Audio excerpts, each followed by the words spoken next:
Chess, a compelling game of strategy that is also cognitively engaging, has mesmerized brains for ages. If you've played chess for any time, whether you're new to the game or an expert, you've probably experienced instances in which your situation felt hopeless and you were at risk. However, you must not give up so quickly. You have access to various tactics and approaches that, when combined, can help you win the match. In this video, we will discuss 8 strategies that can help you save the game in chess. Number 8. Handling a back-rank threat. Assuming that your competitor has played the queen to d1 check and you feel forced to quit, you could make the wrong decision. Blocking is an option when facing a check from behind, yet unable to seize the piece because of another unit's impending arrival. Always keep in mind that you can counter with another piece. Don't even think about taking it and trying to return. By then, it will have become too late.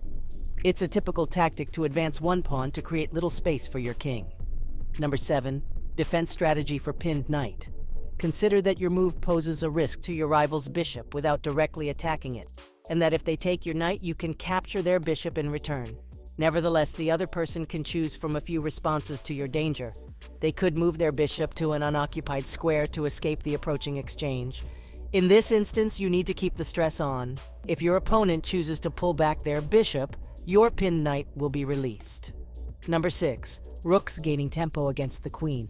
Let's pretend you've created your knight and your rival has taken g2. Now, we must find a place to station our rooks. Playing rook is ideal, giving you a tempo advantage over the queen. You'll be hunting for the queen here. You might even get more strikes on the queen after that in a few instances. Remember that if the queen eventually captures a pawn, you can quickly slip your rook over to take its place. However, this will only work if your knight is well protected. Number 5. Trapping the opponent's bishop. Grab your rival's bishop and assume he takes the pawn there. In such a situation, catching the bishop is a must. Let's pretend we've decided to play b3 and capture the bishop. How you catch it will vary according to whether the piece that stole your pawn was a knight or a bishop.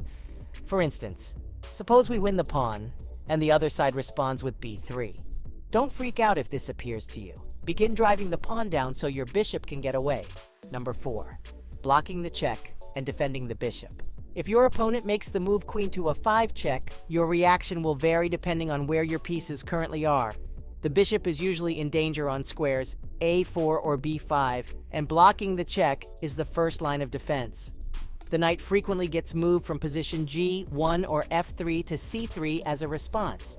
This action serves to both prevent the check and protect the bishop. You might also try shoving the pawn if you lack a movable knight. Number 3. Responding to queen's attack on knight. Imagine your opponent attacking your knight by moving his queen to square e2. The correct move to protect your knight from the queen or any other component is d5. To rescue your knight, you must recapture the pawn regardless of whether en passant threatens to steal it, as without it, the knight will have more freedom of movement. This tactic is most often used to safeguard an overextended knight.